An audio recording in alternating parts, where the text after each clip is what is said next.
A'udzubillahi minasyaitonirrajim. Bismillahirrahmanirrahim. Assalamualaikum warahmatullahi wabarakatuh. Alhamdulillahirabbil alamin. Wassalatu wassalamu ala asrafil anbiya'i wal mursalin sayyidina Muhammadin wa ala alihi wa ashabihi ajmain.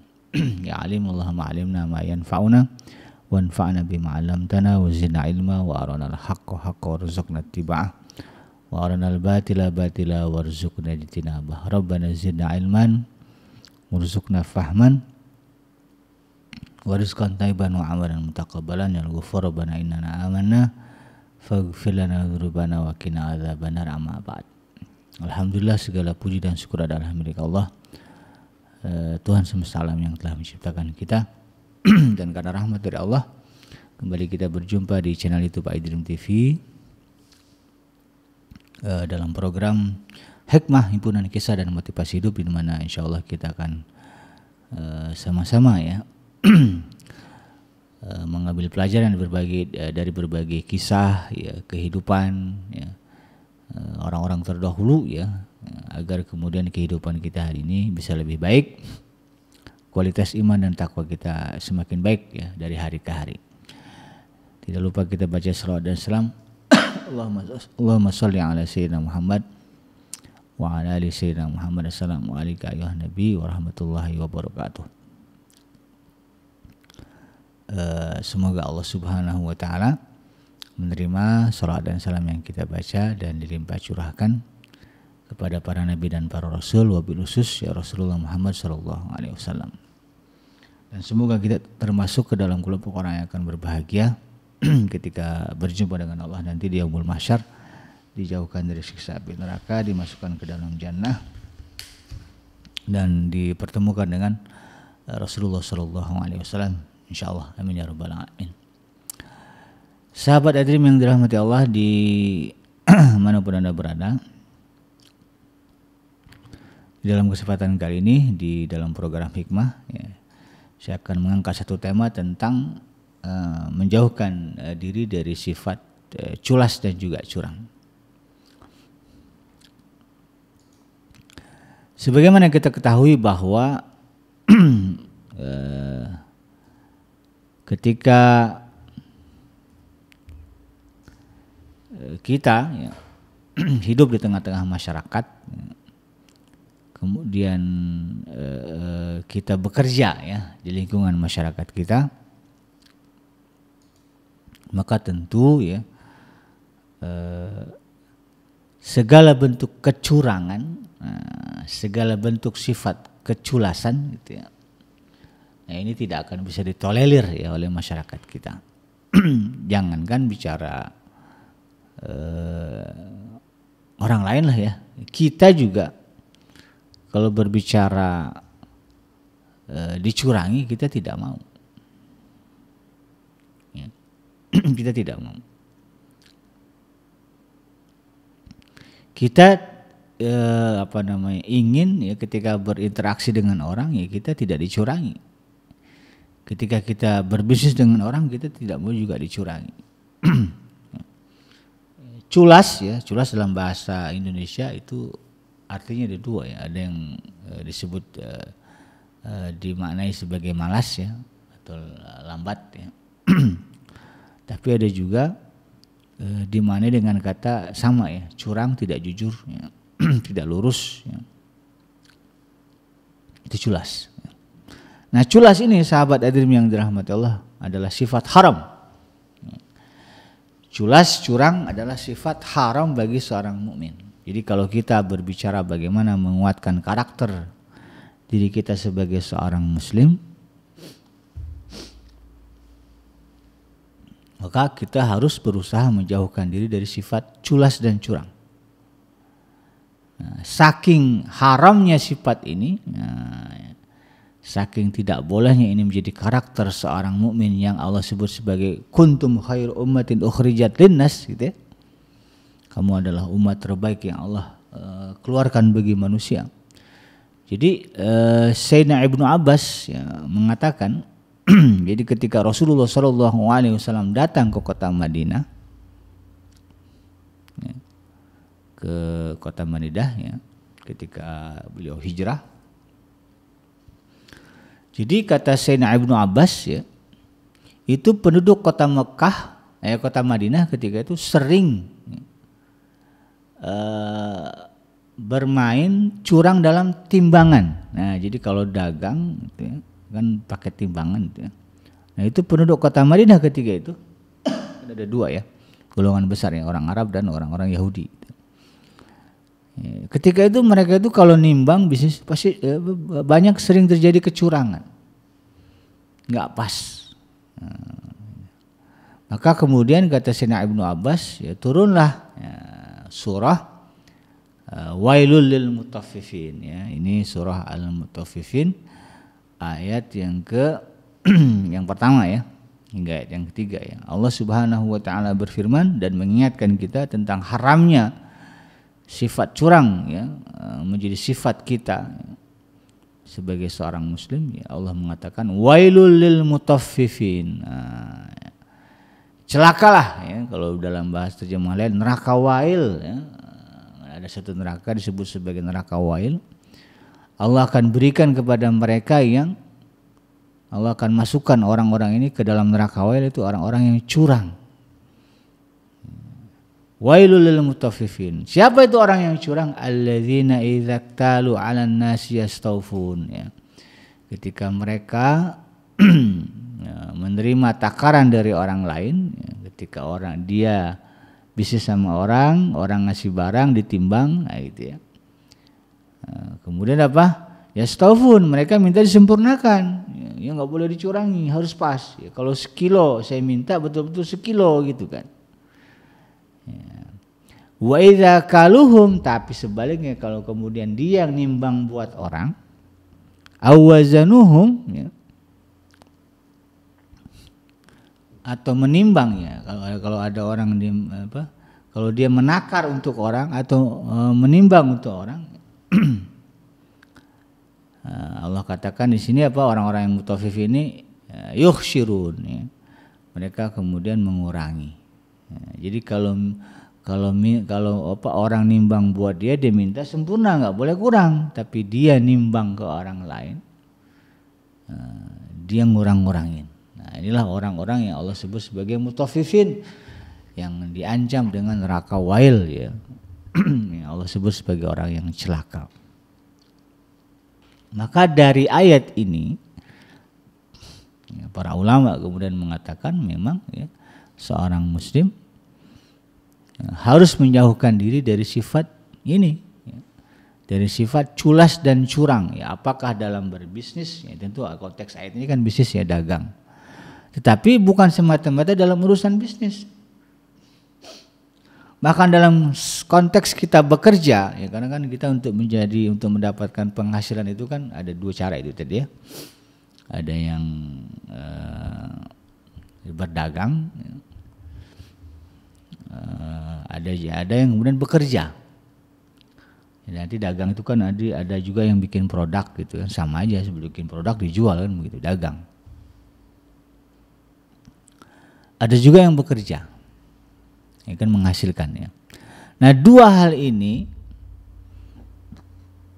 makanya Allah katakan wa idza kaluhum aw wazanuhum, kalau dia menakar atau menimbang. Kalau menimbang kan timbangannya jelas tadi ya. Tapi kalau menakar ya urusannya adalah urusan kayak tadi, urusan sosial. Ya. Kadang-kadang kita anti bener tuh ya kalau bicara nimbang, ada orang yang nggak mau kalau nimbang ya harus pas gitu. Tapi kadang-kadang dalam urusan bekerja konsep ini nggak dipakai. Padahal seharusnya ya tidak hanya di dalam berbisnis ya kita menyempurnakan timbangan gitu kan. Tetapi ketika kita bekerja juga kita harus menyempurnakan timbangan pekerjaan kita. Artinya seberapa besar gaji yang kita terima, sebegitulah ya, kira-kiranya pekerjaan yang kita curahkan. Ya, ukurannya apa gaji? Ukurannya adalah SOP, ya, standar operasional prosedur. Kalau yang sudah ditetapkan ya, kalau di kantor kan ada tuh ya, ada job desk-nya. Datang jam sekian, pulang jam sekian. Ya, kalau dia sebagai ini jenis pekerjaan yang harus dikerjakan, penuhi itu. Jangan dikurang-kurangi. Nah, kadang-kadang ada yang kurang-kurangi kan. Ya, masuk harusnya jam 7. Tapi kemudian baru masuk jam 8, jam 9. Aturannya kalau udah di kantor kerja. Ini kadang-kadang baru udahlah nyampainya telat aja jam 8, jam 9, ngopi dulu. Ngerokok dulu, ya, kadang-kadang main catur dulu gitu ya. Kadang-kadang baca-baca dulu, browsing dulu gitu yang gak ada kaitan dengan pekerjaan. Kadang-kadang ada yang main badminton, main tenis meja dulu gitu ya. Gak ada yang kumpul ngobrol dulu, padahal udah nunggu tuh ya orang-orang untuk dilayani gitu kan, ngobrol dulu. Ini kategorinya adalah curang juga, culas juga. Dan ini adalah haram dan tidak boleh. Tidak boleh dilakukan oleh seorang muslim ya. Bayangkan Rasulullah saja dulu ya, ketika mendapati ya beliau datang ternyata orang-orang di Madinah itu ya. Ini calon binaan ini ternyata banyak yang curang, Allah langsung turunkan surah ini. Ditegur langsung, ya wailul lil mutaffifin. Teguran keras. Ini menunjukkan bahwa Allah tidak menyukai ya, sifat curang ya. Dan sifat curang ini adalah sifat yang haram bagi seorang mukmin. Saya pernah dengar kajiannya Al-Maghfirullah Kiai Haji Uci Turtusi ya. Ulama Banten yang sudah wafat. Beliau mengatakan di Banten itu ya, di tempat beliau itu ada satu orang ya, pedagang minyak. Itu kalau jualan, kalau beli minyak sama dia betul-betul katanya. Kalau zaman dulu kan pakai minyak tanah ya. Kalau untuk masak tuh, kalau beli minyak ke dia itu betul-betul gitu ya. Dari literannya ya, begitu sudah dituangkan literannya itu dibersihkan lalu kemudian dimasukkan, kalau ada masuk betul-betul saking inginnya memenuhi takaran karena takut dengan itu tadi ya, wailul lil mutaffifin ya, kecelakaanlah bagi orang-orang yang curang sampai ada yang begitu kan, luar biasa. Jadi haram ya seorang muslim itu bersifat curang. Ya, di tempat bekerja, ya di tempat dagang bisnis nggak boleh curang, haram. Di tempat bekerja juga sama. Ya. Ikutilah apa yang menjadi standar operasional aturan yang memang diterapkan di tempat kita bekerja. Ya, jangan dikurang-kurangi. Kalau dilebihkan jadi sedekah, gitu kan. Kalau dikurangi ini jadi dosa besar. Nah, ya. Ini sampai Allah laknatkan wailul lil mutaffifin, celakalah orang-orang yang curang, culas gitu. Enggak, tidak boleh. Kalau enggak ada SOP gimana bikinnya? Ya ikut akad ya. Ikut kesepakatan. Nah, kan kadang-kadang tukang harian gitu kan. Nah, ini saya kerja di sini Pak ya. Oke Bu, saya mulai kerja jam berapa? Jam 8. Nah, nanti istirahat jam 12 ya sampai jam 1 sejam aja. Ya, sholat apa semuanya ya, nanti kemudian lanjut lagi kerja, pulang jam berapa? 4:30. Penuhi itu. Kalau udah kesepakatannya begitu ya, saya gaji kamu nanti sehari 350 misalnya, penuhi itu. Betul-betul datang jam 8 teng ya, langsung kerja, kemudian jam 12 berhenti sholat zuhur, makan semuanya sampai jam 1 nyambung kerja lagi sampai nanti 4:30 misalnya. Harus dipenuhi itu ya, sesuai dengan kesepakatan di awal. Jangan dikurang-kurangi ya. Istirahat harusnya 1 jam ya, nambah setengah jam ya. Nah, itu nggak boleh ya. Haram ya. Dilakukan oleh seorang muslim. Nah, lebih luas lagi ya implikasi atau aplikasi dari ayat ini ya, bahwa haramnya ya atau kita harus menjauhkan diri dari sifat curang juga dalam rumah tangga sama. Bahwa seorang muslim ya, seorang suami, seorang istri juga tidak boleh kemudian berlaku curang kepada pasangannya atau anggota keluarganya.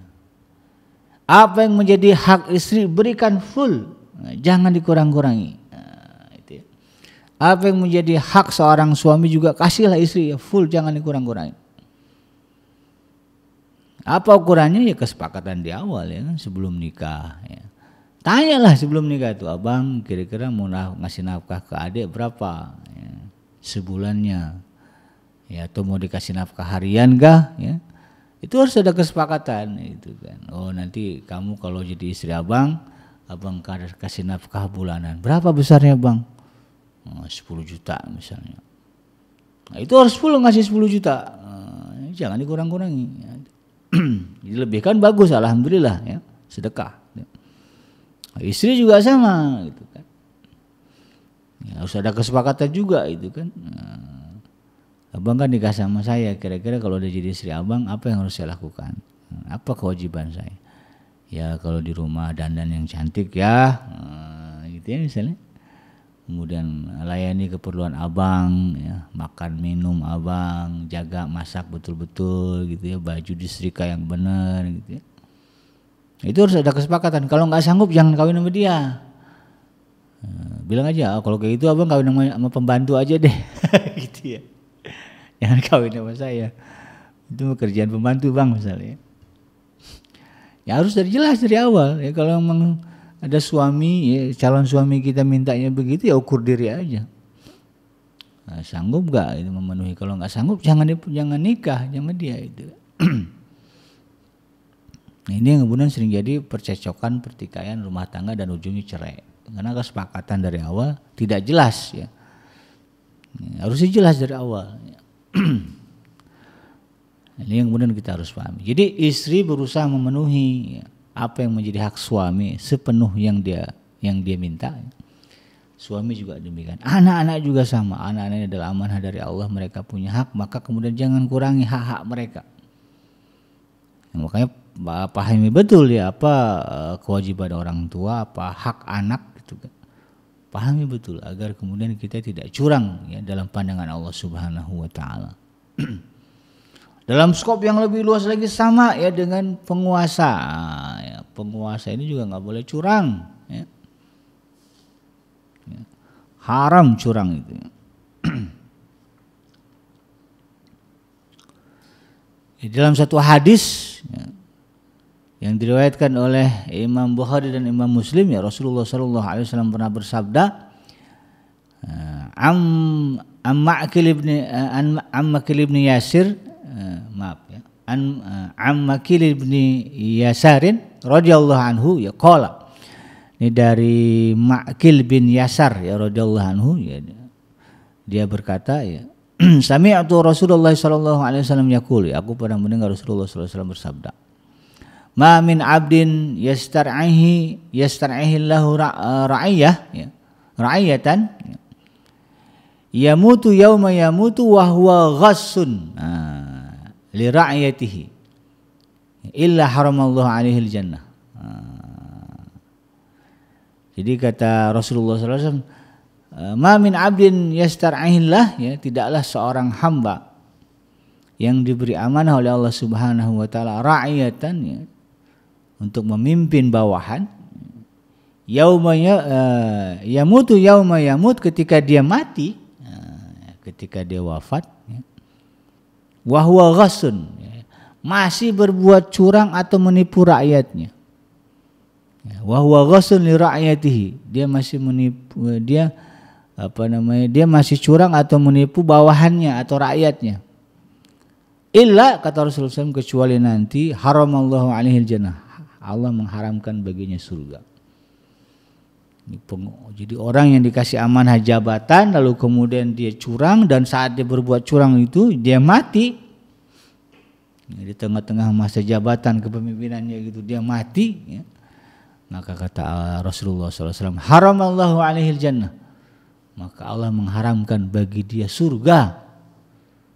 Nah, ini apalagi Indonesia ini ada 270 juta jiwa. Nah, ini para penguasa ya harus paham, harus hati-hati. Jadilah penguasa yang amanah, jujur, memenuhi hak-hak rakyat sepenuhnya. Jangan korupsi, karena korupsi itu bagian dari mengurangi hak rakyat. Mengurangi aja nggak boleh, apalagi mencuri gitu ya. Korupsi ini kan jatuhnya mencuri gitu ya. Karena Rasulullah mengancam orang yang mati dalam keadaan berbuat curang kepada rakyatnya, kepada bawahannya, maka Allah akan mengharamkan baginya surga. Kalau udah diharamkan Allah gimana ya? udah mandatori itu, nggak bisa tawar menawar lagi. Karena kalau seorang penguasa curang, efeknya dampaknya luar biasa, masif, besar. Dan tidak ada orang yang bisa melawan, memperbaiki kecurangan penguasa. Dia punya aparat kan begitu ya. Maka tidak ada yang bisa kemudian meluruskan itu kecuali kesadaran. Kesadaran kita bahwa seorang mukmin, seorang muslim haram berbuat culas atau curang dalam bidang apapun, di level manapun. Mau dia ibu rumah tangga, dia mau pejabat, ya, tetap sama prinsipnya, tidak boleh berbuat curang, tidak boleh mengurangi hak-hak orang lain. Yang ada justru apa? Kita saling melebihkan. Ya, kalau haknya cuma 5.000 kita lebihkan jadi 10.000. Wah, itu yang dianjurkan dalam agama. Ya. Ta'awanu 'alal birri wat taqwa. Ya, tolong menolong di dalam kebaikan dan takwa. Itulah yang terjadi pada masa Rasulullah SAW. Ya. Sehingga kemudian kehidupan kaum muslimin di masa Rasulullah di kota Madinah adem, tentrem, ayem. Ya, pemimpinnya adil, rakyatnya juga nggak mau curang. Jadi nggak ada konflik gitu kan. Yang bikin konflik kan itu tadi.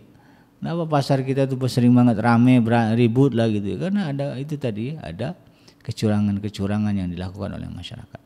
Pada dasarnya kita kan gak suka dicurangin orang gitu kan. Nah, kalau ada orang curang ya kita rame lah, ya ribut ya, konflik gitu kan. Nah ini kemudian kita harus paham. Mudah-mudahan bermanfaat.